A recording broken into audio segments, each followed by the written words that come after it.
Welcome to the University of Memphis Lambeth Art&Garden series. My name is Jason Reeves, horticulturist with the University of Tennessee. Today we're going to talk about container gardening. Today you're going to learn about different types of potting soil and media that you'll use for your containers. We're going to talk about choosing the right pot for your garden, whether you're going to leave it out year-round or in the wintertime. Choosing the right plants, whether it's sun or shade, how many to put in a plant, pot, how much fertilize, how to water. So when you finish this workshop today, you should be able to go out to your local nursery and garden center and purchase plants, purchase potting soil, and have a beautiful container throughout the summer.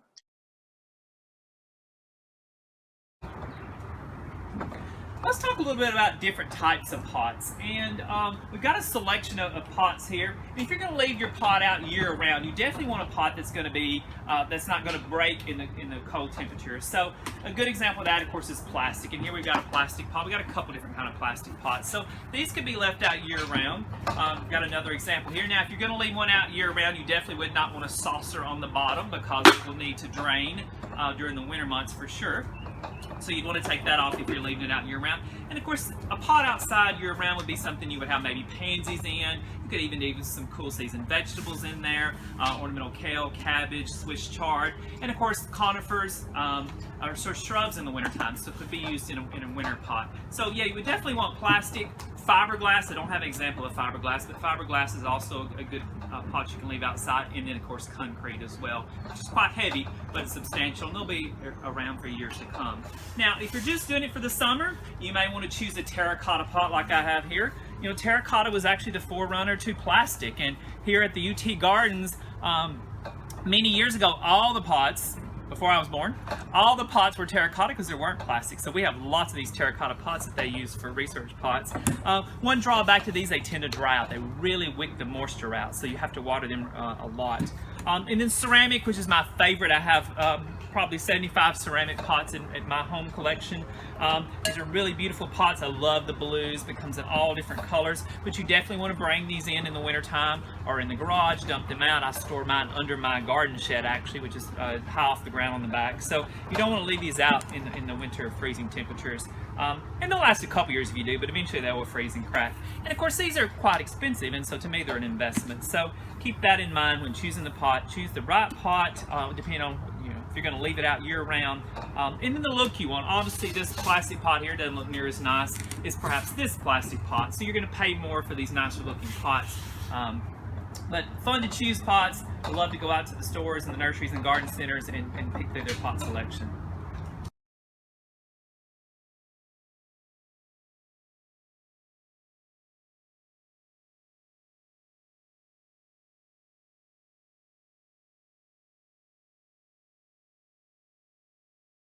We're going to talk a little bit about potting soil, and there's so many different brands of potting soils and compost and supplements that are in bags. And you might not know this, but bag products are not actually governed by any body, so you don't actually know, there's no rules and regulations, what's actually in that bag. You just have to trust what it says. So I like to actually look in a bag before I purchase it if possible. So if a bag is busted open, I really like that because I can look at it and see what the contents look like. But we're going to start out talking about ready-to-use products. And ready-to-use is a product that you can take home and you can dump it in your pot or your container and plant right in it. And ready-to-use, in my opinion, doesn't mean it's always ready to use, but most part it is. So this first one here is a Fertilome product, and thanks to Green Valley Farms at Thruway for donating a lot of these bag products for us to look at today.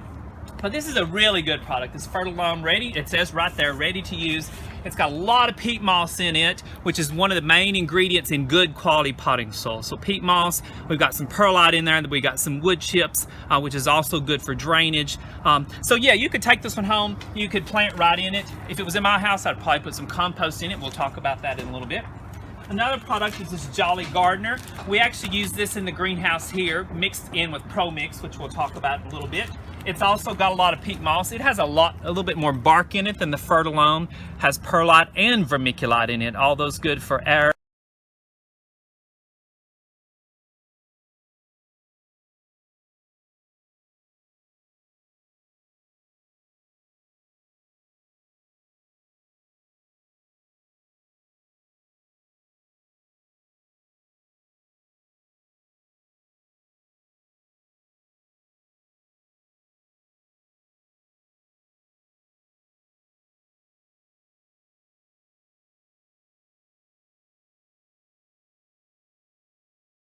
right, now that you've got your pot filled with the potting soil, we're going to talk about choosing your plants. So you want to choose plants that are going to fit the size of the pot, or the pot that fits the size of the plant.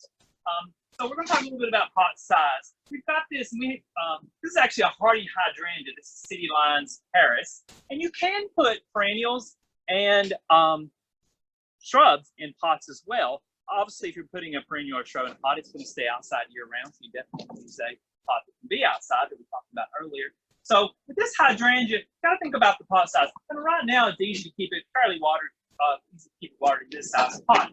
But if it gets a little bigger, it's warmer this summer, it's going to be hard. So you could put it in this pot. There's really not much difference. You're going to have difficulty keeping that water. I would actually probably go with this size pot. Now, it would only be in this size pot for 1 year. You would have to bump it up. You could even start it out in this larger pot. You just want to be careful not to overwater it in this bigger pot. So keep that in mind. With the hydrangea, you know, it's going to get up here. It's going to get big with age. So you're going to have to bump it up as it gets older in different size pots. So that's something to keep in mind. Also, as I mentioned earlier, sun or shade is a shade plant. So definitely you'd want to put it in shade. But also, if you were to put if it's happened to be a sun hydrangea, it's going to require more water. And so you need to put it in a larger pot. With this little vinca here, I just want to demonstrate potting with a number of plants. So we've got 2 of each color here. Now, I'm just going to put these in really quick, kind of show you. Actually, maybe I will pop them out of their container. If you want it to look full and beautiful the minute you pot it, you're probably known as a pot cramer, and I'm not a pot cramer. But the minute you walk away, it's going to be beautiful if you tote. So I'm putting 6 in this pot. Now, once you get finished, and you filled in with soil, you won't be able to actually see the soil. It is totally full. It is beautiful. But a month from now, you won't be able to keep this watered because there's so many plants. The other thing is, it costs twice as much. What I would actually do if I was doing the 3 colors, I would do 1 of each. So it costs half as much in plant material. I would do these 3 plants together. In a month, it'll be totally full. Actually, it'll be probably full in about 3 weeks. You won't see the soil. You've saved yourself money. You don't have to water it as much. When you put all 6 in there, sometimes one will crowd out the other and will actually die. So keep that in mind. I like to be able to see plants grow. I like to have room, good airflow, and let them fill in on their own accord and not cram them in. So for me, with this little vinca, 3 is plenty in this size pot. So keep that in mind when choosing the number of plants. Is size of the pot, and again, watering a little bit later in the season. The other thing you want to keep in mind is different forms of plants. So we like to use the words filler, thriller, and spiller. And so the spilling plant, here's a good example. This is sweet potato vine that will cascade over the side of the pot. So it's going to be a spiller. Some plants kind of do both. This actually will spill. This is purple prince, Altananthera, and it'll spill over the side, but also kind of goes upright. So it kind of forms both the spiller and the filler. And then we've got the siding part, the big plants. And so that's the thriller. So this one we've got Prince Tut. Prince Tut's a papyrus. It'll end up being about 2.5 to 3 feet tall, where King Tut's even taller. And then we've got a Coleus Golden Dreams, wonderful Coleus. Now it can get big, and you may have to pinch it back if it gets too large. But those are going to be your big things in the pot. So they're going to be upright, and then you've got the spiller. We've got this Dipladenia will also spill over the side as well. And then the thrillers, the filler, we've got the white verbena. This is a good verbena that's kind of upright and spills a little bit, and then the upright salvia. So sort of a mixture of plants. Some that are up, some that are kind of bushy and full, and some that hang over the side. And you also want to think about the color of your plants with the color of your pots. You know, this is all a matter of opinion. So I would never put this Dipladenia in this terracotta colored pot. Now, some people may like that. But look at it with this color pot. Much more attractive, in my opinion. So keep that in mind when you're picking out plants for your pots, what color your pot is. Start with some shade plants and shade pots. So these pots are going to go in either morning sun and afternoon shade or full shade. But most plants appreciate a little bit of sun. So if you can give your shade plants or shade pots some morning sun, that's ideal. So we're going to demonstrate potting these. We've got our spiller. So this is a Lismachia. This is called Walkabout Sunset. So it's going to spill over the side of the pot. So I'm going to put it in. Now, if your plants are root bound, you want to loosen them up just a little bit, just to give them a little bit of a jump. It'll make those little roots spread out in the pot. I like to put my plants that spill over the side right at the edge. So they've got an advantage to go ahead and get started going over the edge of the pot. Next, we've got a Terminia, a trailing Terminia. It's going to spill over the side as well. Amethyst color. Coming on around. Our other spiller over the side is a Plectranthus called Troy's Gold. So again, right at the edge of the pot and spilling over. Then our our filler is a Altananthera called Purple Prince. Roots look all right, so it's kind of it'll spill a little bit as well, but it'll also act as a filler. We'll put it in, and then our two sort of filler and thriller are our two dragonwing begonias. This is red dragonwing, and in the center here, our most upright plant, the tallest. This is Gingerland, a caladium, and Gingerland can get about 2 feet tall. But I'm loosening it up again a little bit, and it's going to put it right in the center of the pot. And then our two dragonwing begonias, root bounds, loosen them a little bit. And we're finished. So again, this pot would be best in morning sun and afternoon shade, or full shade or dampened light throughout the day. So here's our combination. Now, again, right now you'll see the soil, but you give it a month, even less than that, you won't see the soil at all. So once you've potted it, you'll water it in good, and you're good to go.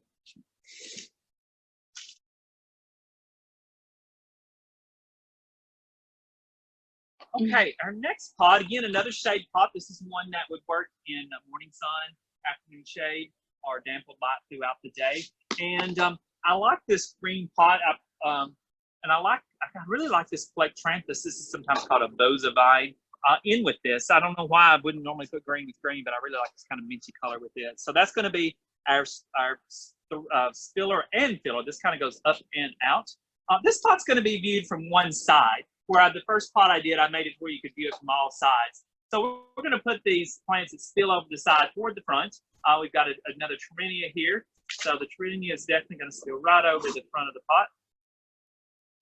And then our Plectranthus is sort of going to spill and fill. Pot enough soil in the pot. And then this is a big bronze leaf rose begonia, and that'll be our filler and thriller.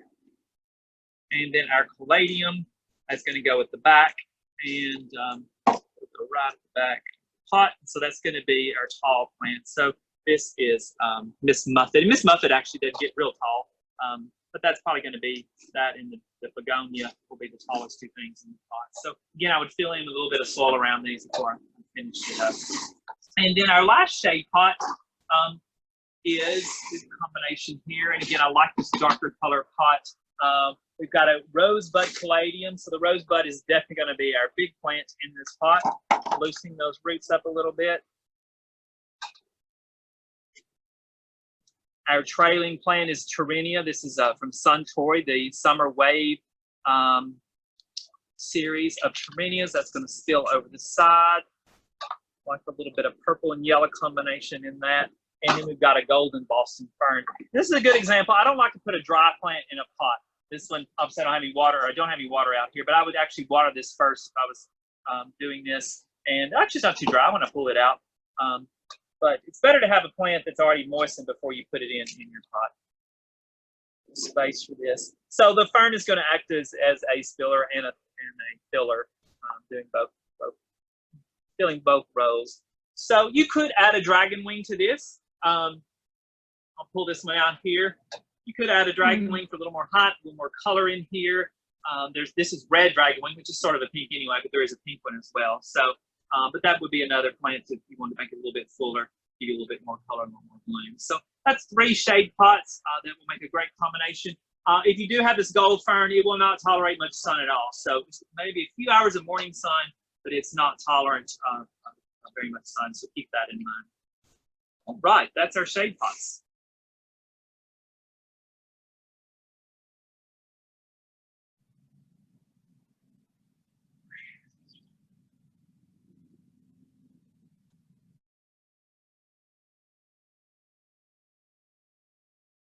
Okay, we're going to talk about sun plants next. And so all these plants we're going to talk about do best in full sun or part shade. So that would need at least 6 hours of sun to flower well. Now, there are some plants in here that go both ways. We already used this, I believe, in one of our shade pots, the purple Prince, Alton, and Thera. It'll grow in sun or shade. So there are some plants that will do both.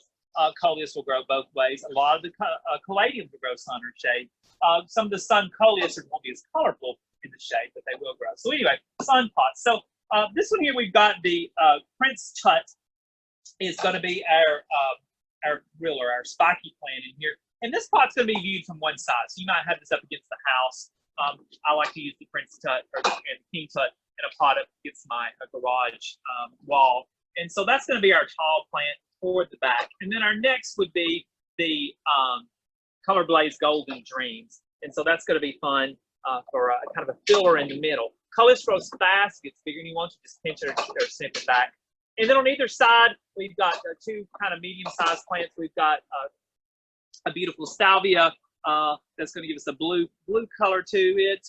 Salvia is also good to attract pollinators to the garden, and really fun plant. And then on the other side here, we've got the Soiree double, a new double vinca. So isn't that cool? It's a new vinca with a double flower. So, and then we've got our Snow Flurry verbena, and it kind of trails but also goes up. So it's sort of a spiller and a thriller and a filler. Kind of really does all three. So I like it doing all three methods, and then the purple prince I just talked about. And then Dipladenia. If you're not familiar with Dipladenia, they're similar to mandavillas, but most Dipladenias don't really climb. So they don't do so much on the trellis, but they kind of bind enough that they'll spill over the side. So we've got that. And then, of course, our sure enough spiller is our marguerite sweet potato vines. It's going to trail over the side of the pot. You know, the sweet potato vine is one of those plants, even the newer varieties that don't grow quite as big, you'll get some length to them. You stand still, they'll wrap around your leg, tricky, so just cut them off. Just take the scissors and snip it off, and it's going to grow right back. So that's a fun combination. Our next combination here is this red pot, and so we've chosen colors that, of course, go well with red, yellows, and blues. And so this is also going to be viewed from one side. So we've got this beautiful, this is a new Color Blaze Royal Pineapple Brandy Coleus. Kind of fun Coleus. And then the salvia, again, the Unplugged Soul Blue. This did great in our trials last year in the garden. It's a Farinaceae type salvia. That's going to be at the back. So that's going to give us our height. In the middle, we're going to use this new Tacoma. This is Sun Trumpets Yellow. Isn't this fun? Tacoma is a plant that's been around for many years, but don't see it for sale very often. So I'm excited that Sun Toys come out with this line of orange. There's yellow and orange as well. So that's kind of going to be our middle filler plant. And then spilling over the side, we've got three plants. We got the Sturtiva scabola or fan flower that's going to spill over. I love that color with this, that deep purple with this pot. On the other side of Trimmenia. Trimmenia goes sun or shade. If it's in full blast sun, sometimes it gets a little sunburned, but a lot of times other plants will give it a little bit of shade. So this is trailing Trimmenia. It'll spill over the side. And then we've got this mini famous Uno double orange-tastic. My gosh, what a name. Caloricoi. That's going to spill over the front of it. And I like this little double flower with the orange-red kind of combination. So that'll spill over the front of this pot. So again, best in full sun, viewed from one side.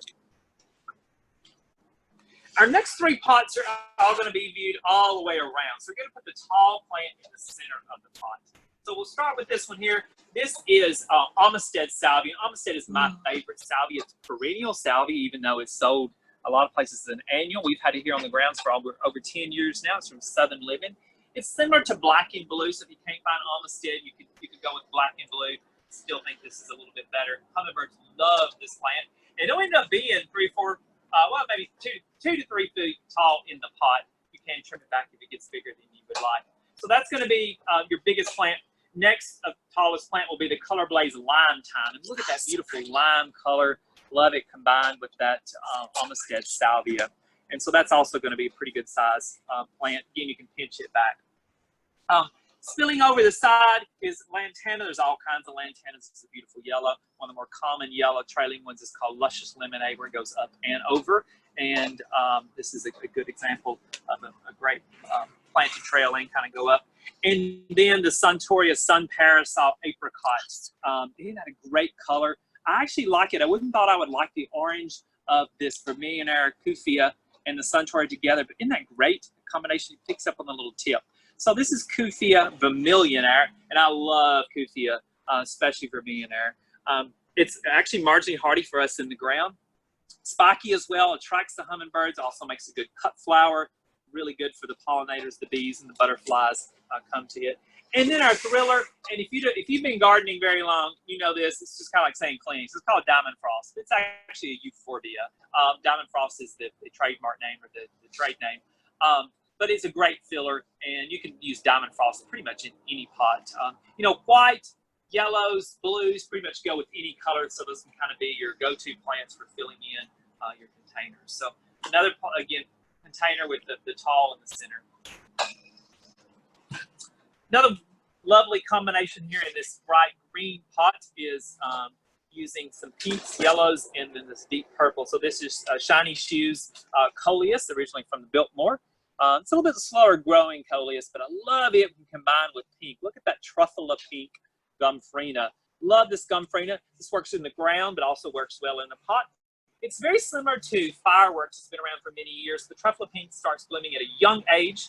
It doesn't get as big. It's also sterile, so it doesn't reseed for you in the garden. Also makes a good cut flower or dried flower. And then on the other side, we've got a pink Scaevola Whirlwind Pink, one of my favorite pink, or my favorite pink Scaevola. Nice deep pink color, trailing over the pot. And then our filler, again, Diamond Frost Euphorbia, also brightens up other colors and spills over the pot as well as going up. And then our last plant is a shrimp plant, a yellow shrimp plant. So isn't that fun with that dark color and pink as well? So, kids love this plant because it looks, with imagination, a little bit like a shrimp. There's a pink form as well that's a little more shrimpy looking. But a nice combination here with some dark colors and some pinks and yellows. And then one more sun pot. And this is one, again, you're going to view from all sides. And I've chosen to put a Sun Parasol Giant Pure White Mandevilla in this one. Now, if you were going to do this, you would actually need a little obelisk in here, whether it's metal or made out of wood, or you could put some bamboo, several bamboo pieces like this together from sort of a teepee. But really an obelisk would be better. I just don't have one with me. So that would give you some height. Then we've got Gaze Delight Coleus. This is one of my all-time favorite coleus. It's been around for many, many years. It really goes with everything. It's not as bright as it normally is because it's been in the greenhouse. If it's outside, to be a little bit more bright yellow. I love those purple bangs, so it works well with all sorts of plants. Around the front here, we've got some spillers. We've got the Sturtiva Scaevola or fan flower that's going to go over the side. Then we've got this beautiful Honeybell's Kufia. Again, I'm a big Kufia fan. Isn't this a beautiful plant? This is from Ball. This will kind of spill over the side as well going up. Again, great for attracting those pollinators. You look at the flower up close, it looks a little bit like a bat. There is one called Bat Face Kufia that's red and purple, but this is Honeybell's. And then on the other side, a plant again, if you've been gardening very long, you will know by name bubblegum. If you say bubblegum to somebody, they're going to know you're talking about this petunia. This is the best of petunias. I've never seen a petunia perform better than bubblegum. Been around probably 10 years ago now. And look at that combined with this black, isn't that great? This black sweet potato vine. And this is a Suntory sweet potato vine called Bronze. Isn't that a beautiful combination? So those spill over together. Again, the potato vine gets out of hand. You can give it a haircut. And then to brighten the whole container up a little bit, that Sun Trumpets Yellow Tacoma. Again, look at that with the dark sweet potato vine. So that'll give you lots of flower. This is a new plant, this new Sun Trumpets, but I'm sure it's going to be a hummingbird butterfly magnet with that bloom. So that'll be fun to have in containers.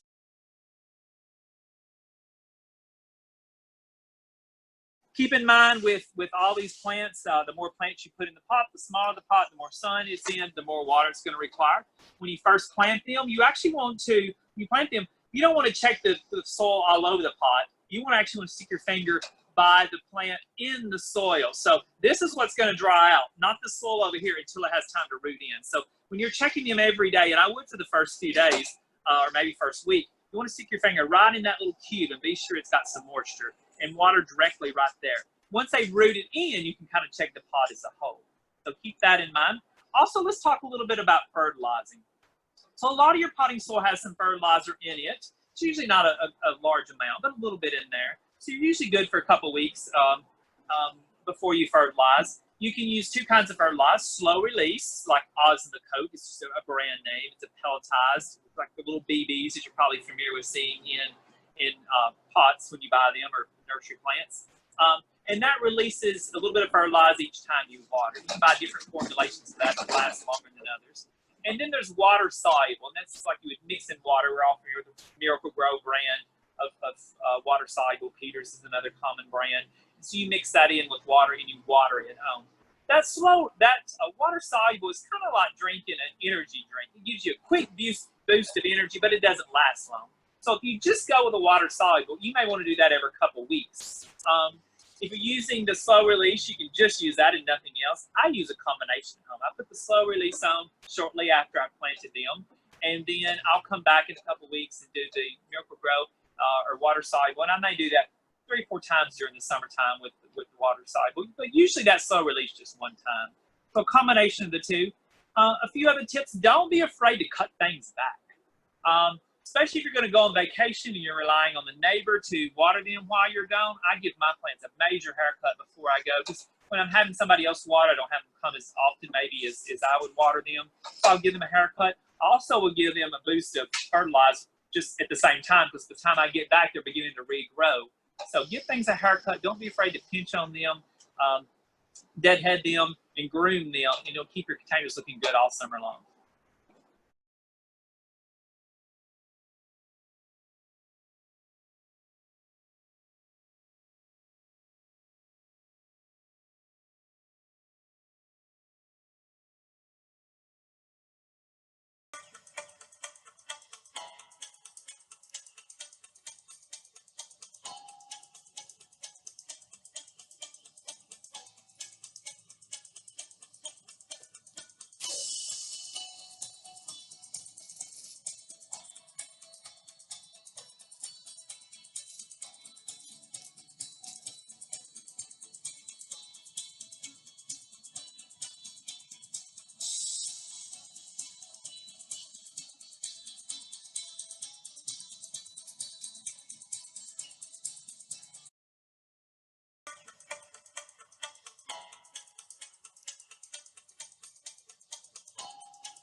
Ready. Oh wait, I'm not ready. So am I. Welcome to the University of Memphis, Lambeth. Today, Art in the Garden series. welcome to the University of Memphis, Lambeth. Today we're going to